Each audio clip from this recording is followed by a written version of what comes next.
오늘 이 시간 우리 함께 읽을 하나님의 말씀 고린도후서 5장 15절에서 17절까지의 말씀입니다. 신약성경 291페이지 고린도후서 5장 15절에서 17절까지의 말씀, 제가 먼저 한 절, 여러분이 한 절 읽으시고 마지막 한 절 모두 다 같이 한 목소리로 말씀 읽도록 하겠습니다.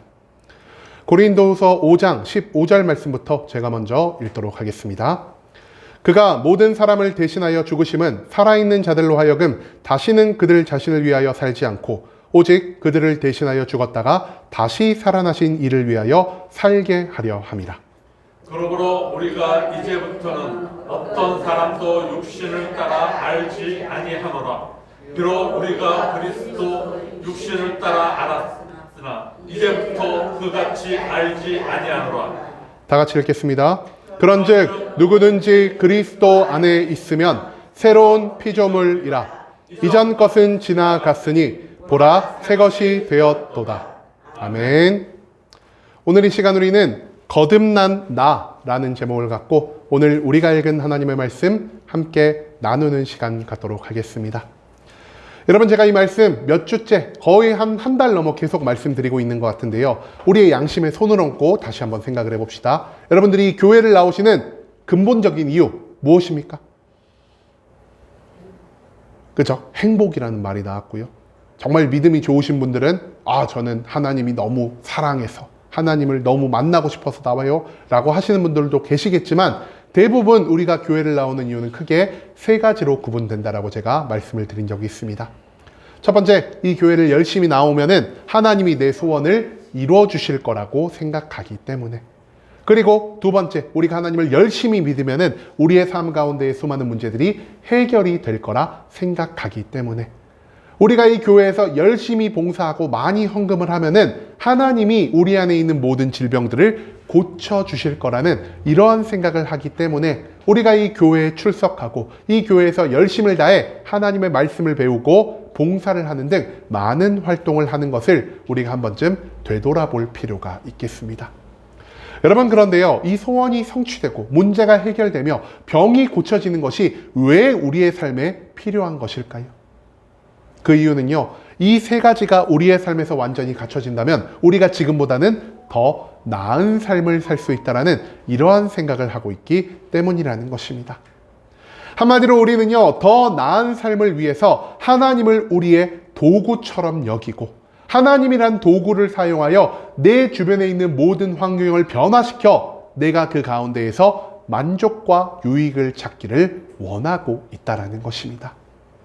물론 하나님을 온전히 알지 못하고 주변 사람들에 의해서 야, 하나님 믿으면 너무 좋아, 교회 열심히 나오면 하나님이 복을 주셔라는 이러한 권유를 받아 교회를 나오기 시작한 지 얼마 안 된 모든 성도님들은 당연히 이런 마음을 가지고 교회를 출석할 수 있을 것 같습니다. 하지만 신앙의 연차가 1년 1년 늘어나고 성경에 대한 지식이 계속 늘어났음에도 불구하고 우리가 여전히 이러한 목표를 가지고 교회에 나오고 있다면 그것은 우리의 삶 가운데 심각한 문제가 될 수도 있다는 사실을 우리가 한 번 더 생각해 볼 필요가 있다는 것이죠. 여러분, 오직 내 만족과 유익을 위해서 내 주변의 상황을 바꾸고 내 주변의 사람을 바꾸고 나의 운을 바꾸기 위해 신앙생활을 하는 이러한 모습을 우리가 무엇이라 부를까요? 우리가 종종 들어본 기복신앙이라 부르고 있다는 것입니다. 여러분, 기복신앙의 뜻이 뭐죠? 복을 구하기 위해서 신앙생활을 하고 있다는 이러한 의미를 담은 것이 바로 기복신앙이라 할 수 있다는 것입니다. 그런데요, 우리가 앞선 수많은 예배 가운데에서 수많은 목사님들의 말씀 가운데에서 이 기복신앙이 좋은 것이라고 배웠을까요? 좋지 않은 것이라고 배웠을까요? 좋지 않은 것이라고 배웠다라는 것입니다. 하지만 우리는 이 기복신앙이 나쁘다는 것을 알면서도 여전히 이것을 버리지 못하고 내가 이 교회에 열심히 나오면, 내가 하나님을 열심히 믿으면, 내가 이 교회에서 봉사와 헌금을 많이 하기만 한다면 앞서 나눈 것 같은 나의 소원 성취를, 나의 문제 해결을, 나의 질병에서 회복을 하나님이 만들어 주실 거야라는 이러한 생각을 가지고 이 교회로 나올 때가 너무나 많다라는 것입니다. 여러분, 그렇다면 우리가 이 기복신앙에서 벗어나기 위해, 그리고 진정한 신앙생활을 하기 위해 마지막으로 우리가 진짜 하나님 나라의 백성이 되기 위해 하나님께 가장 먼저 구하며 살아가야 할 것은 과연 무엇이라 할 수 있을까요? 오늘 우리가 이 말씀을 통해서 우리의 질문에 대한 해답을 찾아갈 수 있게 되기를 간절한 마음으로 소망하겠습니다. 오늘 우리가 함께 읽은 고린도 후서의 말씀은요, 바울이 고린도 교회의 성도들에게 보낸 편지라 할 수 있겠습니다. 그런데 바울이 고린도 교회에 왜 편지를 보냈을까요? 이들이 정말로 하나님을 잘 믿고 하나님의 뜻대로 잘 살아갔다면 바울은 굳이 이 교회에 편지를 보내지 않아도 되었을 것입니다. 하지만 이 교회 안에 있는 문제가 교회를 무너뜨리고 하나님께 영광을 올려드리지 못했기 때문에 바울은 이 문제를 해결하기 위해서 저들에게 새로운 가르침을 주기 위해서 펜을 들어 고린도 교회에 편지를 쓰기 시작했다는 것이죠. 이 고린도 교회에 나타난 가장 큰 두 가지의 문제점이 무엇이었냐? 첫 번째는 저들이 도덕적으로 타락한 모습을 보였다는 것이고요. 두 번째는 저들이 영적으로 교만한 모습을 보였다는 것입니다.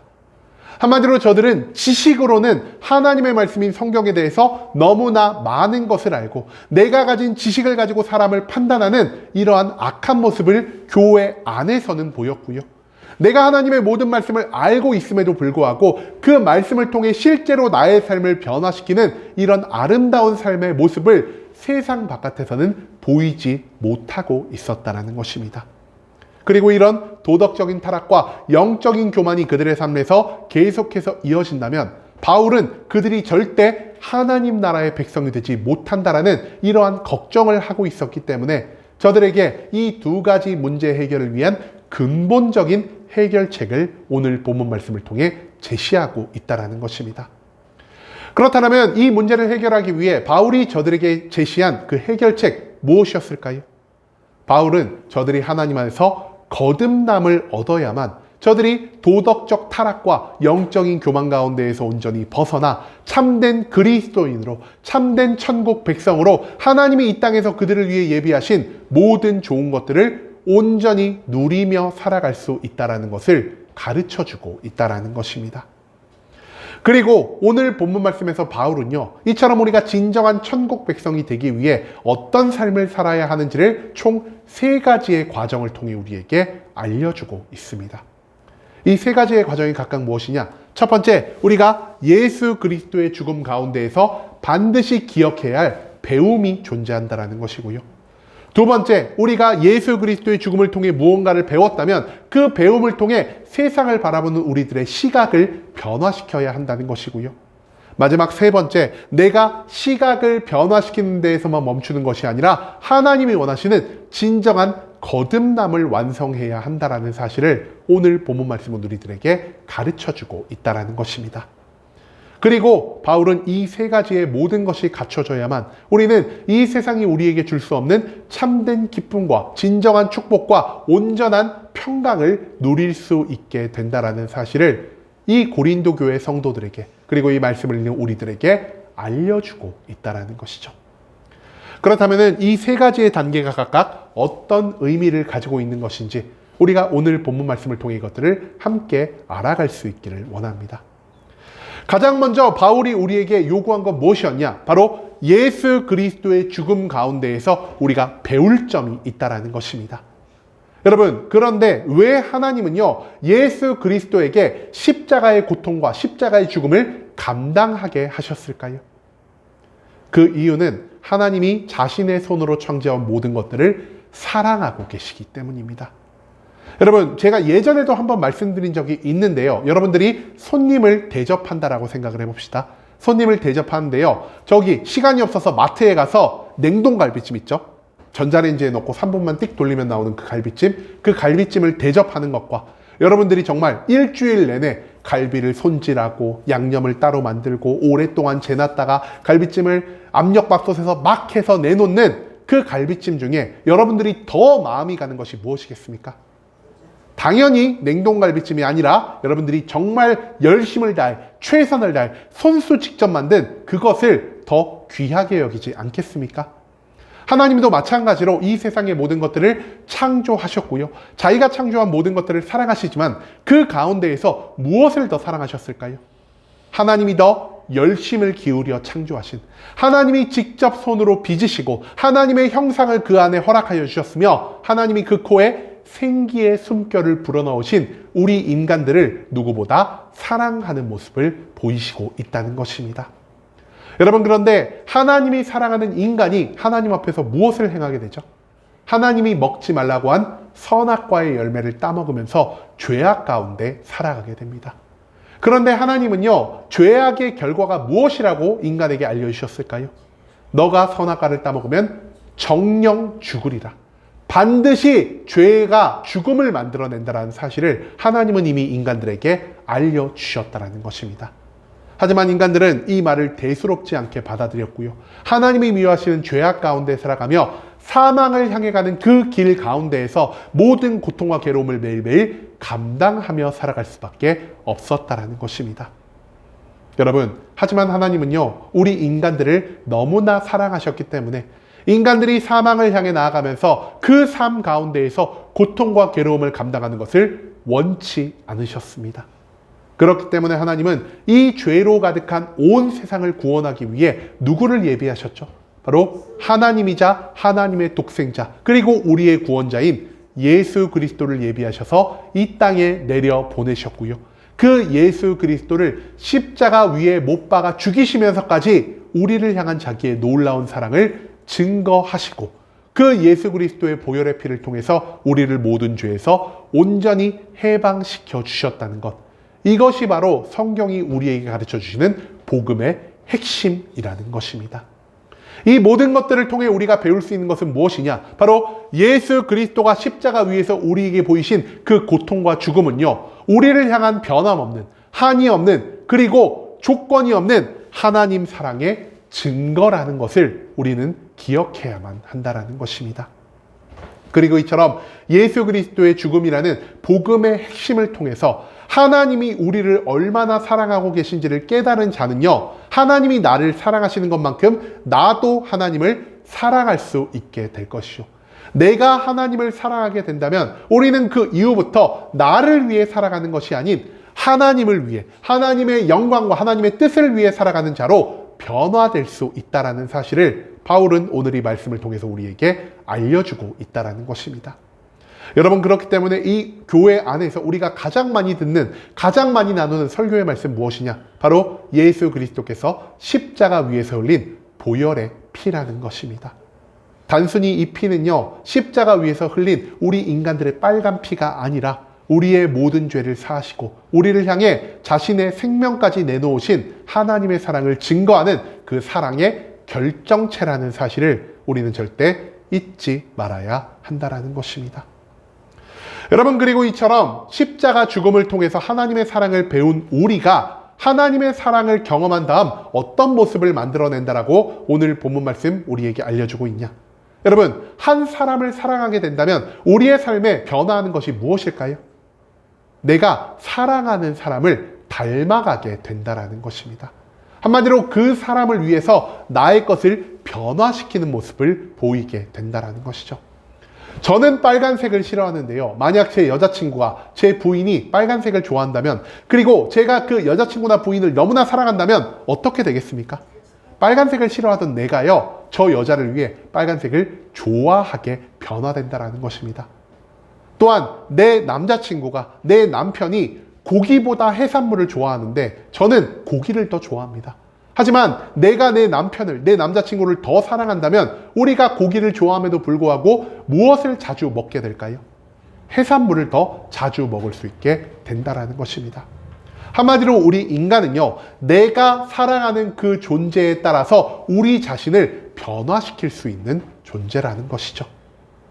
그렇기 때문에 우리가 하나님을 사랑하게 된 다음부터 우리의 삶에 어떤 변화가 일어나냐? 우리가 더 이상 우리의 육신의 시각을 가지고 세상을 바라보는 것이 아니라 하나님의 시선을 가지고 이 세상을 바라볼 수 있게 된다는 것입니다.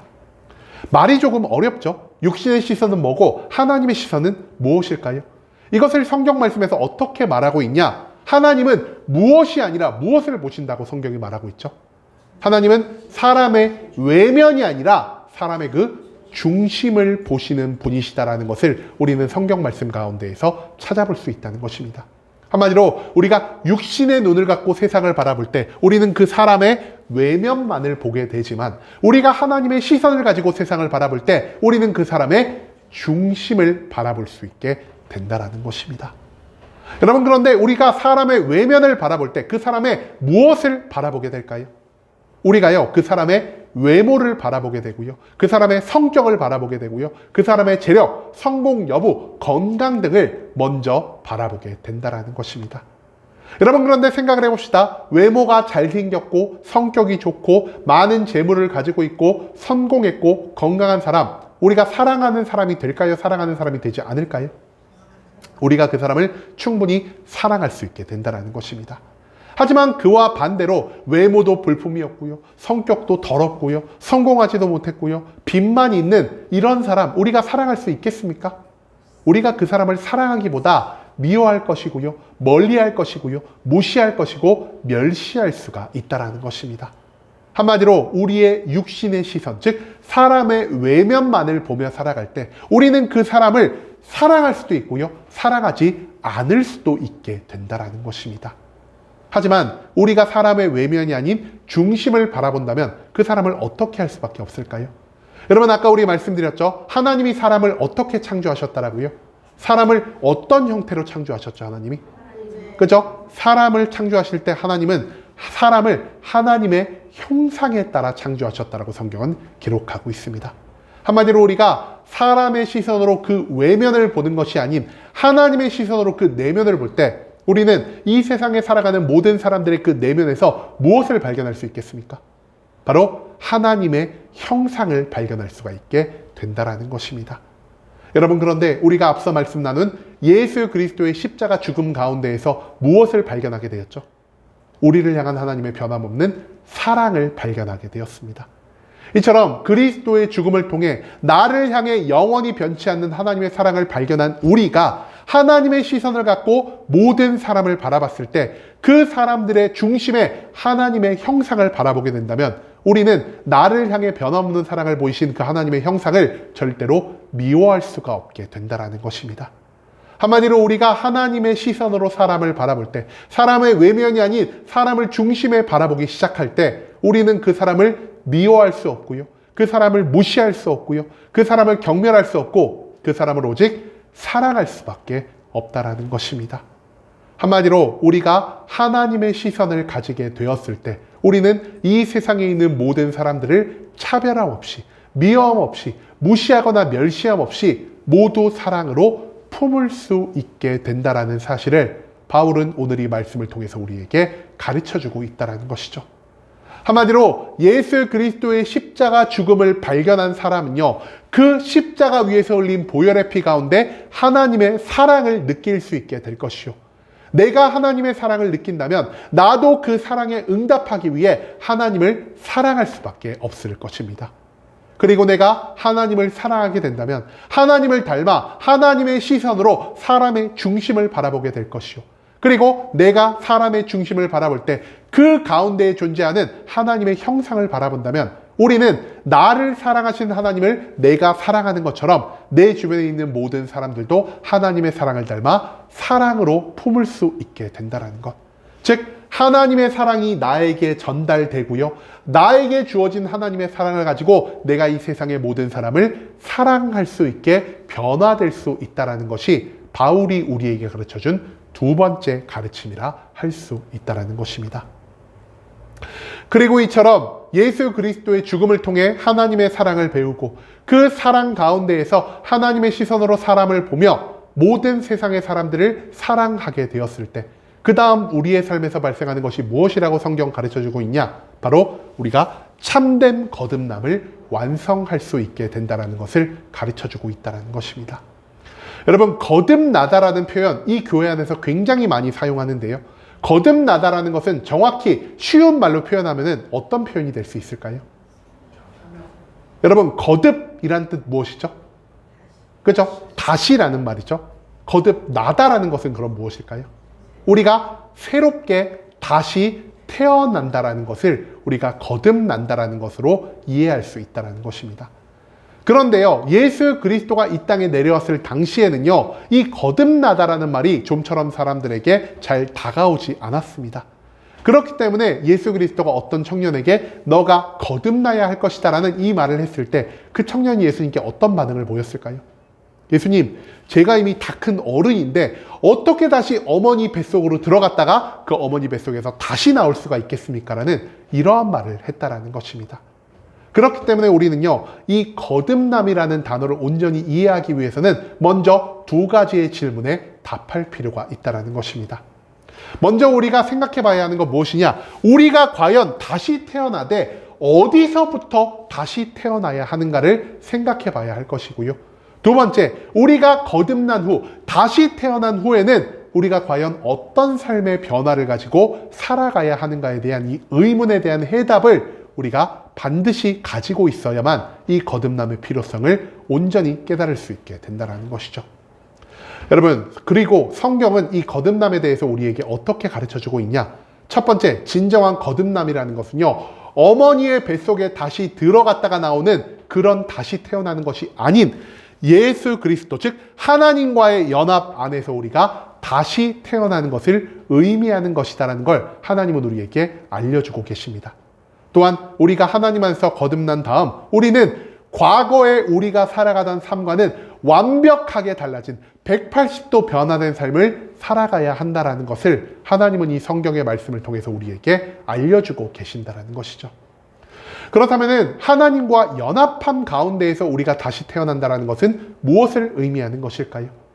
하나님은요, 요한복음 15장 7절 말씀에서 하나님과 연합함 안에서 다시 태어나는 게 무엇인지를 우리에게 친절하게 알려주고 계십니다. 요한복음 15장 7절 말씀에서 성경은 이렇게 기록합니다. 너희가 내 안에 거하고 내 말이 너희 안에 거하면 무엇이든 구하라. 그리하면 이루리라. 여러분, 하나님과 연합하는 게 무엇일까요? 내가 하나님 안에 거하고요, 하나님의 말씀이 내 안에 거하는 것입니다. 여러분, 그런데 우리는 하나님과 연합하는 삶을 살고 있지 않고요, 단순히 하나님을 사랑하고 하나님을 믿는 삶을 살고 있습니다. 그런데 믿는 것과 연합하는 것의 차이가 무엇일까요? 여러분, 우리가 누구를 믿는다 그러죠? 내 주변에 예수 그리스도를 당연히 믿지만 우리가 내 주변에 믿을 만한 사람을 믿지 않겠습니까? 나는 유순옥 성도님을 믿어, 나는 이수연 성도님을 믿어, 나는 박예경 성도님을 믿어, 이렇게요, 우리가 누구누구를 믿는다라고 하면은 나와 믿는 대상이 몇 개가 존재하는 것이죠? 두 개가 존재하는 것입니다. 내가 믿는다는 내가 있고요, 나의 믿음을 받는 또 다른 대상이 존재한다라는 것이죠. 그런데요, 우리가 단순히 믿음에서 머무르는 것이 아니라 한 발자국 우리의 믿음을 성장시키기 위해서 필요한 건 무엇이냐? 바로 내가 하나님 안에 거하고 하나님이 내 안에 거해야 한다는 것입니다. 여러분, 내가 하나님 안에 거하고요, 하나님의 말씀이 내 안에 거하면은 하나님과 내가 분리될 수가 있을까요? 하나님과 내가 절대로 분리될 수가 없다라는 것입니다. 한마디로 진정한 거듭남을 얻는다는 것은요, 하나님과 나를 별개의 존재로 두는 것이 아니라 하나님을 완전히 내 안에 초대하여 하나님의 시선으로 세상을 바라보고 하나님의 마음으로 세상을 품으며 하나님의 뜻을 나의 목표로 삼고 살아가는 삶. 한마디로 하나님이 나를 통해 이 땅 가운데 하나님의 뜻과 계획을 이루시게 하는 삶을 살아가는 것이 성경이 말하는 거듭남이다라는 것을 우리는 기억해야만 한다는 것입니다. 여러분, 우리는 거듭남을요, 굉장히 세상적으로 이해하고 있는 것 같습니다. 내가 하나님이 주시는 거듭남을 얻는다면 똑똑하지 못했던 내가 갑자기 똑똑해지고, 능력이 없었던 내가 갑자기 능력이 있어지고, 재물이 없던 나에게 갑자기 재물이 생기는 그러한 것들을 우리가 거듭남이라 생각할 때가 굉장히 많다라는 것이죠.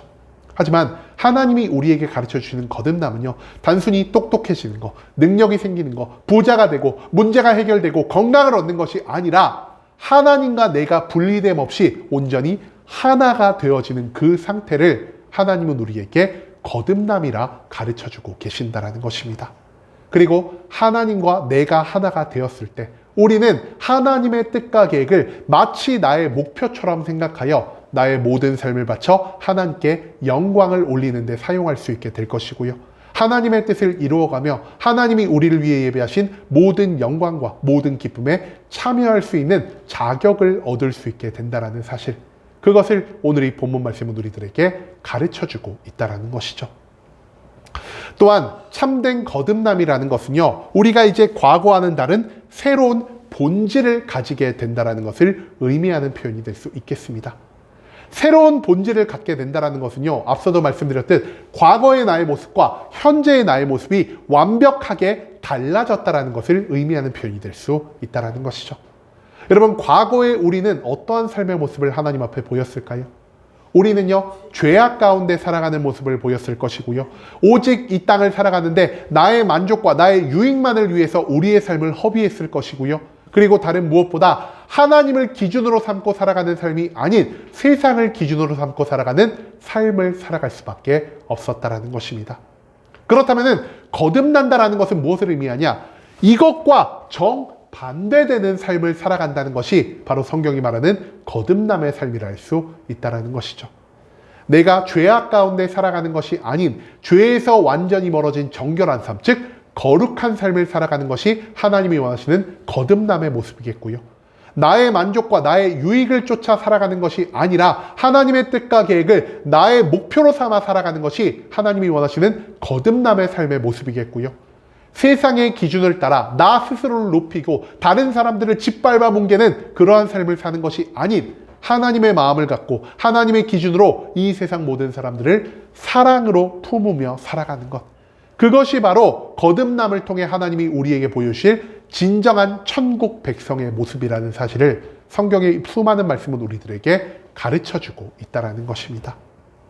여러분, 내가 거듭난다라는 것은요, 방금도 말씀드렸듯 과거의 나의 모든 더러운 모습, 모든 추악한 모습을 버리고 이제는 하나님이 주신 새로운 삶의 모습을 갖춘다라는 의미를 가지고 있습니다.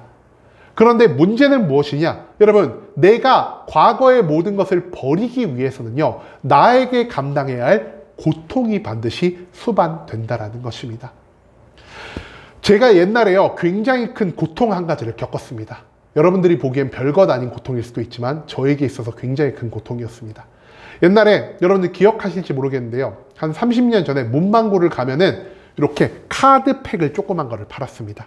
500원을 내면은 제가 뭐 게임 카드 2장을 이렇게 뽑을 수가 있고요, 그 카드가 너무 별거 아닌데요, 제가 어릴 때 그 어린애들 사이에서는 그 카드, 누가 반짝이 카드를 뽑았다, 누가 더 전투력이 높은 카드를 뽑았다 이러면은 너무 부러워하고요, 그것을 너무나 사랑하고, 아 나도 저 카드 가져야 되는데 엄마 졸라서 오늘은 5,000원어치 카드를 뽑아야겠다, 막 이런 생각을 가지고 있었습니다.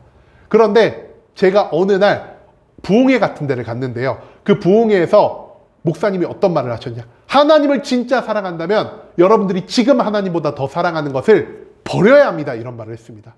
근데 제가 그때 무슨 객기였는지는 모르겠는데요, 제가 그 카드를 항상 귀하게 생각해서 한 100장 정도 되는 카드를 항상 주머니에 넣고 다녔거든요.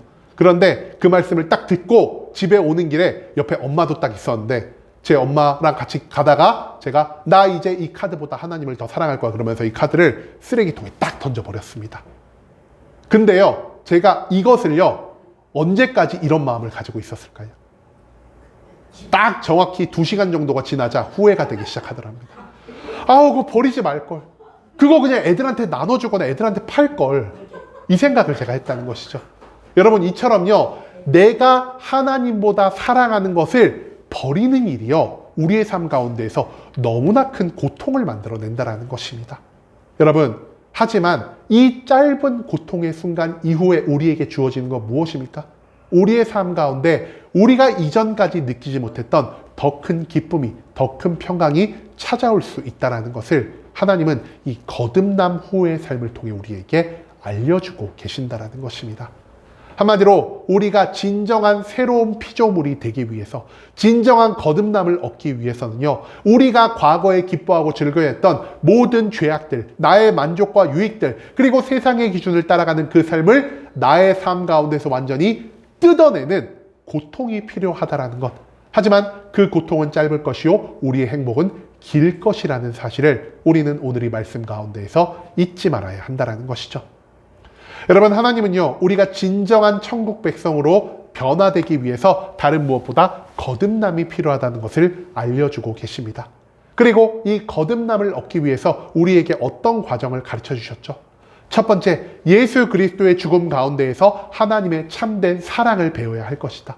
그리고 하나님의 사랑을 느끼고 나 또한 하나님처럼 하나님을 사랑하며 살아갈 때 우리는 이제 이 세상에 속한 육신의 시선을 가지고 사람을 바라보는 것이 아닌 하나님의 시선을 가지고 사람의 중심을 바라며 그 중심 안에 있는 하나님의 형상으로 인해 이 세상에 있는 모든 사람들을 사랑으로 품을 수 있게 될 것이다.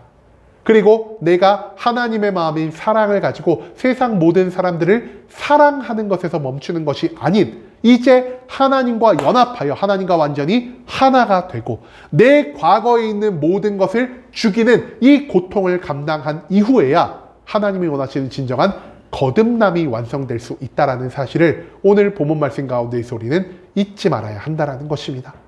그리고 이처럼 우리의 삶 가운데 거듭남이 완성되었을 때 바울이 고린도 교회에 전달하려는 그 문제 해결책처럼 우리의 삶에 발생하는 모든 교만과 모든 타락은 우리의 삶을 떠날 수 있게 될 것이요. 우리는 하나님이 원하시는 천국 백성의 모습, 즉 거룩과 사랑과 사명을 온전히 완성하는 삶의 모습을 우리의 삶 가운데 완성할 수 있을 것이요. 살아서는 육신을 입고 하나님이 예비해 놓으신 모든 축복과 모든 기쁨을 누리고 죽어서는 하나님이 우리에게 주신 천국 백성의 자격을 통해 영원한 평강을 누릴 수 있게 된다는 사실을 오늘 본문 말씀 가운데에서 바울은 우리들에게 선포하고 있다는 것입니다. 여러분, 그럼에도 불구하고 이 모든 거듭남의 중요성을 배웠음에도 불구하고 우리가 여전히 신앙생활 속에서 가지고 있는 우리들의 소망이 무엇입니까? 우리들은요, 거듭남을 배웠습니다. 그런데 우리는 우리 스스로의 거듭남을 원하는 것이 아니라 무엇의 거듭남을 원할까요? 내가 아닌 내 주변의 거듭남을 원한다는 것입니다. 한마디로 내 주변이 변화되어서 내가 부자가 되고 내 주변의 사람이 변화되어서 나의 문제가 해결되고 내 주변의 상황이 변화되어서 내가 성공하는 이러한 것들을 우리가 원하며 살아갈 때가 너무나 많다라는 것이죠. 여러분, 하나님이 우리에게 원하시는 변화는요, 나 자신의 변화이지만 우리가 원하는 변화는 나 자신의 변화가 아닌 내 주변의 변화라는 것을 우리가 한 번 더 생각해 볼 필요가 있다는 것입니다. 그런데요, 우리는 왜 나 스스로를 변화시키는 진정한 거듭남을 원하지 않고 있을까요? 그 이유는요, 우리는 내가 지금까지 살아온 우리들의 삶의 모습을 너무나 기뻐하고 즐거워하고 있기 때문입니다. 우리는 내가 지으며 살아간 수많은 죄악들을 즐거워하고 있고요. 우리가 세상을 너무나 사랑하고 있고요. 그리고 하나님의 사명보다 나의 욕망을 먼저 추구하는 그러한 삶을 훨씬 더 기뻐하고 즐거워하는 모습을 보이고 있다는 것입니다. 또한 우리가 왜 스스로의 거듭남을 원치 않을까요? 앞서도 말씀드렸듯 거듭나기 위해서 무엇을 버려야 한다고 말씀드렸죠? 내 과거의 삶, 죄를 사랑하고 세상을 사랑하고 나의 욕망을 사랑하는 이러한 삶을 버리는 고통이 필요하다고 말씀드렸습니다. 여러분, 그런데 거듭남이라는 이 모호한 가치를 위해서 지금 내가 누리며 살아가는 모든 것을 버릴 수 있는 이 고통을 감당할 용기가 우리에겐 너무나 부족하다라는 것이죠. 우리는요, 예수 그리스도를 믿습니다. 예수 그리스도의 뒤를 따라가기를 원합니다라는 이 입술의 고백과는 달리 예수 그리스도가 지신 이 십자가를 함께 지기를 원치는 않는다라는 것입니다. 우리는 십자가를 지지 않으면서 예수 그리스도가 지신 십자가를 통해서 우리에게 주어질 수많은 축복들, 수많은 은혜들만을 구하며 살아가는 모습을 보일 때가 너무나 많다라는 것이죠. 그렇기 때문에 우리는 내 고통을 통해서 나 스스로를 변화시키는 것보다 내 주변이 고통을 받더라도 그 주변이 변화되어 나에게 유익을 주는 그러한 삶의 모습을 원할 때가 너무나 많다라는 것입니다. 하지만 하나님은 우리들의 이런 모습을 모두 알고 계셨습니다. 그렇기 때문에 누구를 통하여 우리에게 본을 보이셨습니까? 예수 그리스도를 통해 우리에게 모범을 보여주셨다는 것입니다. 여러분, 이 땅 가운데에서 가장 높임을 받으셔야 되고요. 이 모든 세상의 주인 되신 예수 그리스도가 이 세상에 내려오셔서 어떤 일을 하고 가셨습니까? 우리를 위해서 십자가의 고통과 죽음을 감당하는 모습을 보이셨다는 것입니다. 하지만 예수 그리스도의 인생이요, 단순히 십자가 위의 고통과 죽음으로 끝났습니까? 십자가의 고통은 짧았고요, 예수 그리스도의 죽음은 3일까지밖에 이어지지 않았습니다. 하지만 그리스도가 죽은 후 3일 후가 되자 어떤 일이 일어났죠? 하나님이 예수님을 죽은 자 가운데에서 부활시켜 주셨고요, 그 부활하신 예수님이 하늘로 승천하신 후 하나님 보좌 우편에 앉으심으로 이 세상에서 누릴 수 없는 영원한 평강과 영원한 기쁨을 누리게 되었다라는 사실을 우리는 그리스도의 십자가 죽음과 부활 기사를 통해서 배울 수 있게 된다는 것입니다. 예수님은요, 나의 생명을 위해, 나의 편안함을 위해, 나의 고통 피하는 삶을 위해서 내 주변에 있는 모든 사람들이 죄악 가운데 고통받고 죽어가고 멸망하는 것을 원치 않으셨습니다. 차라리 이 세상에 있는 모든 사람을 구하기 위해서 내 스스로가 고통받고 나 자신을 죽이는 삶을 예수 그리스도가 선택하셨다라는 사실을 우리는 절대로 잊지 말아야 한다는 것이죠. 그리고 이것을 통해 하나님이 우리에게 알려주시는 바는 무엇이냐? 나만을 살리기 위해서 고통을 피하는 자는요, 내가 육신을 입고 살아가는 삶 가운데에서는 짧은 기쁨을 누릴 수 있을 것이나 우리가 죽어서는 영원히 불타오르는 지옥불에서 영원한 고통을 감당할 수밖에 없다라는 사실을 우리에게 가르쳐주고 계신다는 것입니다. 하지만 우리가 거듭나기 위해서 나 스스로를 죽이려 하는 자, 예수 그리스도의 뒤를 따라 그리스도의 십자가를 함께 짊어지고 살아가는 자들은요, 내가 이 땅 가운데에서 짧은 고통을 감당할지언정 그 후에 하나님이 우리에게 예배해 주신 모든 축복과 모든 천국 백성의 자격을 통해 영생의 평안을 누릴 수 있게 된다는 사실을 오늘 이 본문 말씀 가운데에서 우리는 잊지 말아야 할 것입니다. 그렇기 때문에 우리가 이 땅 가운데에서 재물보다, 건강보다, 문제 해결보다, 성공보다 먼저 구해야 하는 건 무엇입니까? 하나님, 저를 거듭나게 해 주시옵소서. 하나님을 사랑할 수 있기를 원하고 하나님의 사랑에 따라 나의 시선을 변화시킬 수 있기를 원하며 다른 무엇보다 하나님과 연합하고 내 과거를 잘라내는 고통을 감당할지라도 하나님이 원하시는 온전한 거듭남의 모습을 통해서 우리가 하나님이 예배해 놓으신 모든 좋은 것들을 누리며 살아갈 수 있기를 원합니다라는 이 믿음의 고백이 우리의 입술 가운데에서 매일매일 선포돼야만 한다라는 것을 오늘 이 본문 말씀은 우리들에게 알려주고 있다는 것이죠. 여러분, 이제는 거듭나야 하는 것이 이 세상이 아닌 내가 먼저 돼야 한다는 사실을 우리가 잊지 않을 수 있기를 원합니다. 내 자신을 죽이고 내 자신을 변화시키는 고통 없이 재물과 성공과 인기와 편안함이라는 이 달콤한 열매를 얻고자 하는 자는요, 짧은 즐거운 후 영원한 고통과 괴로움 가운데 살아갈 수밖에 없을 것이지만 먼저 나 자신을 죽이는 고통을 감당한 자는 그 짧은 고통 이후 하나님이 우리에게 주실 영원한 기쁨과 평강을 누릴 수 있게 된다는 것을 오늘 이 본문 말씀은 거듭남이라는 단어를 통해 우리들에게 알려주고 있다는 것입니다. 이제는 세상을 먼저 바꾸려는 것이 아닌 짧은 고통을 감당할지라도 나 자신을 먼저 바꿔 거듭난 나의 삶을 통해 하나님이 우리를 위해 예비해 주신 모든 좋은 것들을 온전히 누리며 살아갈 수 있는 순복음 함께하는 교회 모든 성도님들이 될 수 있길 간절한 마음으로 소망하겠습니다. 아멘.